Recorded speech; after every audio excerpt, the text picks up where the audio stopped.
G'day everyone, my name's Justin Elliott from the Short Straw. Thanks for tuning in. I thought I'd take the time to share a bit about myself and a bit about my story. I'm always on the other side of the camera, so I thought I'd put my face out there. So I thought I'd start with my childhood and a bit about my childhood and in this video. So I might do it in sections and just see where it leads. So yeah, I'm 36 years old. I was uh, first born in the family. My mum and my dad got married, but they split up when I was about 1 year old. Dad was a heavy alcoholic, so there was a lot of domestic violence happening. So they couldn't cope together, and they ended up splitting up. Um, I sort of lost contact with my dad for some time there when I was young. I don't remember much contact, up in my younger years, up until about 10 years old. But my parents once they split up, they repartnered and had two children each. Um, so I grew up on my mum's side with two of my half brothers. One of them actually being born 3 years after me to the day. So I'm born 30th of April 1988. My other brother was born 30th of April 1991. So it's the chances of that is pretty slim, I think. And my dad was actually born on Christmas Day, and my mum was born on a leap year. So pretty odd birthdays there. Uh, so yeah, so my mum repartnered. I grew up with my mum and her partner, Stuart. So my half brother's dad. Uh, no, childhood was okay, sort of thing. There was a lot of discipline. Stuart was done a lot of discipline, but it's in the right way. You know, we used to sit in the corner, face the corner if we'd done something wrong. If it was really bad, we'd get the belt. He'd take his belt off and belt us. He was a heavy drinker too at the time, and also they had a lot of domestic violence issues as well. He was pretty violent, but mum wasn't very innocent herself. But they were always fighting. I can't remember exactly what age. I don't have much memory from when I was, 1 year old to toddler to nearly 10 years old. Only got snippets, only bits and pieces. I think that's got to do with what I'm sort of about to share too. Uh, so I can remember bits of like primary school with my brothers. I'd always So when we started primary school, Mum had split with Stuart, so they ended up splitting. Mum repartnered with another guy, Leo, and and they didn't have any children together. So I don't know. I think Mum had some drug problems. Leo had some drug problems. They spent a lot of time in their room. They'd have friends over constantly throughout the day. So but that was all behind closed doors. They didn't expose us to any of that sort of stuff. Um, but I was actually more afraid of my mother than anybody. She was very, very abusive and violent. She had some serious anger issues when I was young towards myself and my brothers. But me being the oldest, I caught most of the brunt, and she gave me a lot of the responsibility of the household at a young age. So when we were in primary school, I'd have to make the boys lunch in the morning. I'd iron their clothes for school, get them ready, whatever else in between all that. Go shopping, shop for school and everything.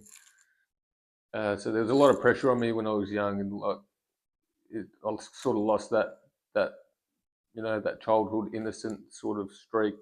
But yeah, it just led me in a like really independent way, which I'm sort of grateful for to this day. There's always good with the bad, and I can be pretty independent these days.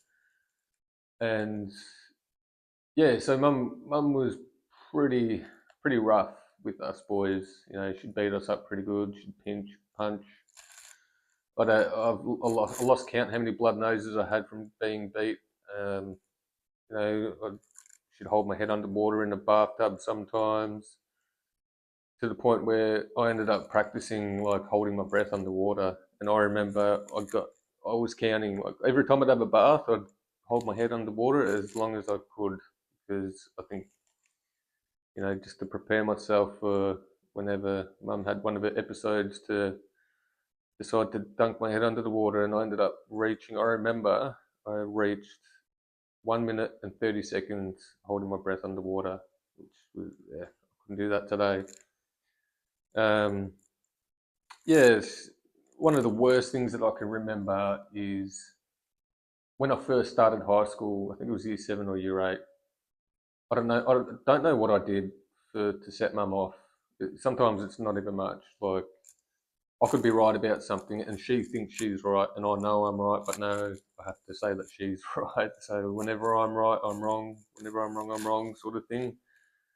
But yeah, I don't know what set her off. I must have copped the beating in that, and then those steel wool things that you have in the kitchen, the proper steel ones. She ended up just washing my face with it, basically scrubbing my face with it.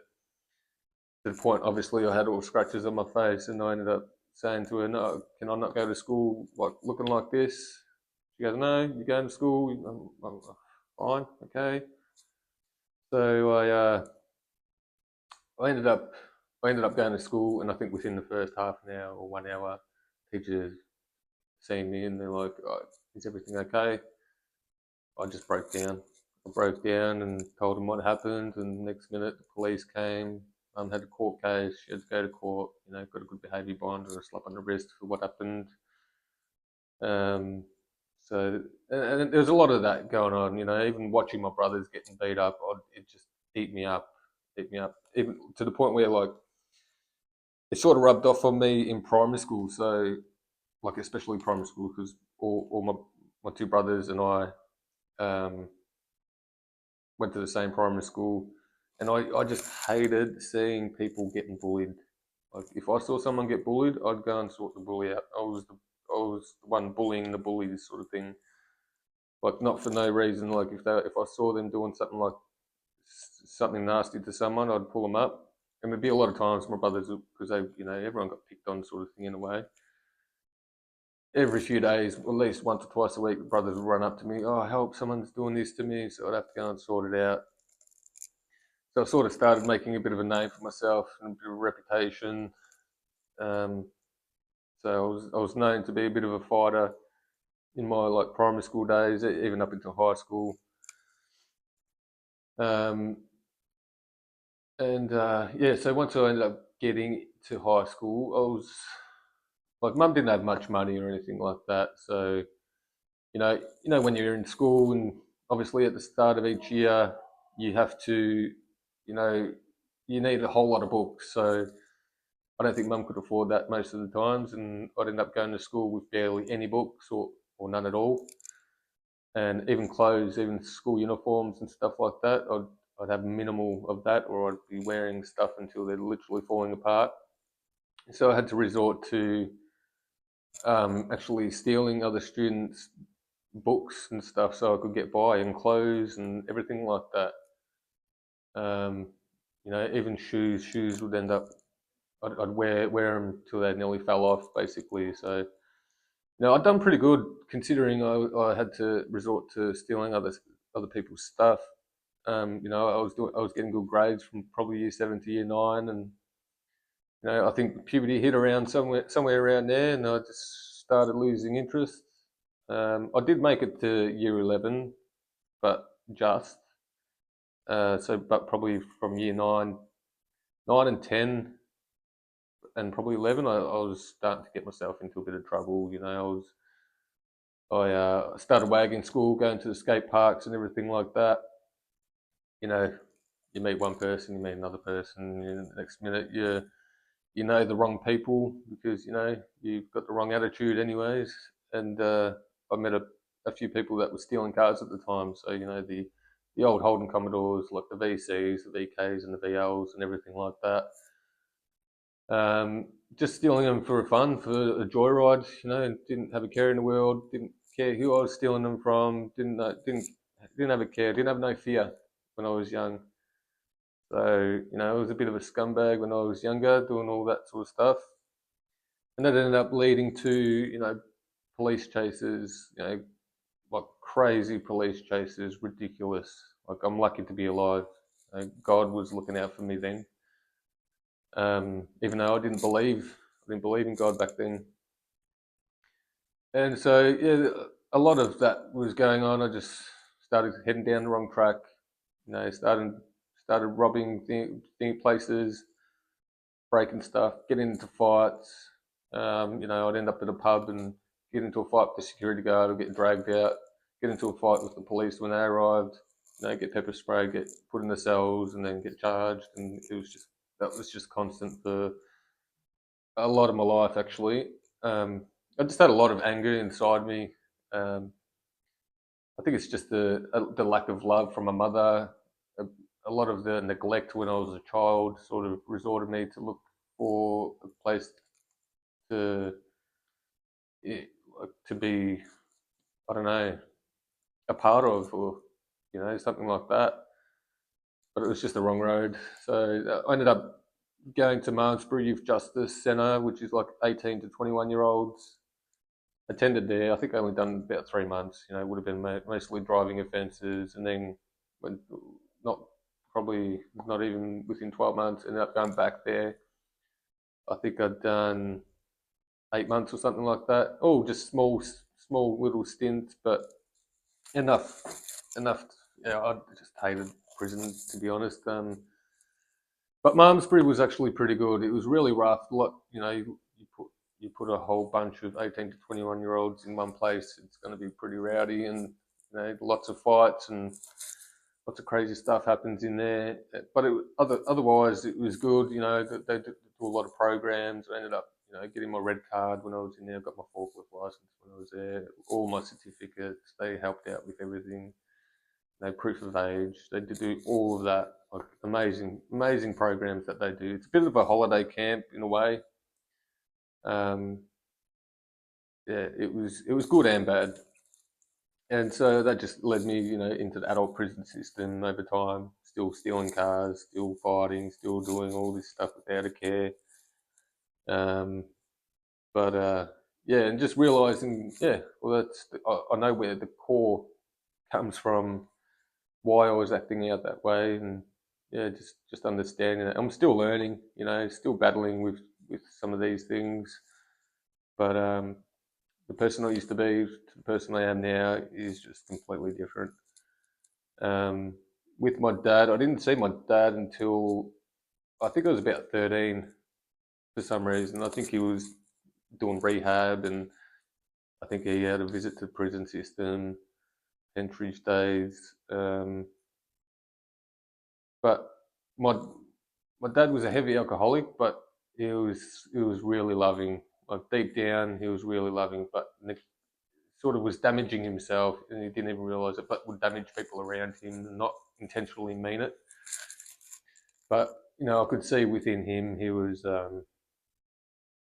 he had a really good heart, but just um, made some stupid decisions. But yeah, I loved my dad. He passed away last year in January um, from not taking care of himself, alcohol. But yeah, I was really close with my dad. I'd see him every fortnight, and then I'd see my other half brothers on that fortnight too. Ended up a good relationship with those boys. Still do. Um, they live further away now, so I don't have too much contact with them. But yeah, so and like even though my upbringing, in a sense, wasn't that great, I learned a lot of life skills and everything like that. I did learn a lot, seeing it from the other side, and it sort of helps me as an adult to try and understand other people's situations. So there's a lot of people out there that would have it a lot worse off than me, and I've heard some really sad stories, and it's a shame to see that those people that can't get themselves out of that situation, out of that mindset, and I think just just talking about it. That's why I've sort of made this channel, just to be a listening ear, just to spread some awareness and some understanding, so that people can resonate with it. And yeah, I just hope everyone can just find that peace within them, even though they would have had a terrible childhood and whatnot. And in saying that too, mum, I don't blame mum for everything. I love my mother. She's amazing. I'll always love her no matter what. And her upbringing was worse than mine, pretty much. So she's just a product of her environment, and she obviously struggled with all of that while she had us boys, and lashed out whatever she had inside of her out onto us. And yeah, it's just the cycle of life, really. So all we can do is just try and make the next generation better and keep making it better. Um, so yeah, I love my mum dearly, and yeah, she's gone through a lot of abuse herself, and I definitely, yeah, try and understand when she's on the other foot. So yeah, I'm sure I've missed a whole lot of stuff, but nah, thanks guys for tuning in. So leave a like and subscribe, um, and you'll see me again soon. God bless you all.